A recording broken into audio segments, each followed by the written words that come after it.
నమస్తే, welcome to HM TV news are.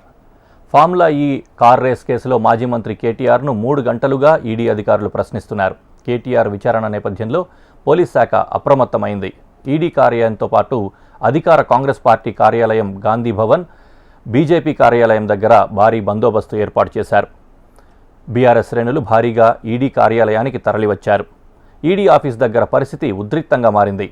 ప్రభుత్వానికి వ్యతిరేకంగా ఈ కార్ రేస్ కేసులో మాజీ మంత్రి కేటీఆర్ను 3 గంటలుగా ఈడీ అధికారులు ప్రశ్నిస్తున్నారు. కేటీఆర్ విచారణ నేపథ్యంలో పోలీసు శాఖ అప్రమత్తమైంది. ఈడీ కార్యాలయంతో పాటు అధికార పార్టీ కాంగ్రెస్ కార్యాలయం గాంధీ భవన్ వద్ద, బీజేపీ కార్యాలయం దగ్గర భారీ బందోబస్తు ఏర్పాటు చేశారు పోలీసులు. బీఆర్ఎస్ శ్రేణులు భారీగా ఈడీ కార్యాలయానికి తరలివచ్చారు. ఈడీ ఆఫీస్ దగ్గర పరిస్థితి ఉద్రిక్తతగా మారింది. ప్రభుత్వానికి వ్యతిరేకంగా బీఆర్ఎస్ శ్రేణులు నినాదాలు. ఈ కార్ రేస్ కేసులో మాజీ మంత్రి కేటీఆర్ను 3 గంటలుగా ఈడీ అధికారులు ప్రశ్నిస్తూ ఉన్నారు. కేటీఆర్ విచారణ నేపథ్యంలో పోలీసు శాఖ అప్రమత్తమైంది. ఈడీ కార్యాలయంతో పాటు అధికార కాంగ్రెస్ పార్టీ కార్యాలయం గాంధీ భవన్, బీజేపీ కార్యాలయం దగ్గర భారీ బందోబస్తు ఏర్పాటు చేశారు. బీఆర్ఎస్ శ్రేణులు భారీగా ఈడీ కార్యాలయానికి తరలివచ్చారు. ఈడీ ఆఫీసు దగ్గర పరిస్థితి ఉద్రిక్తంగా మారింది.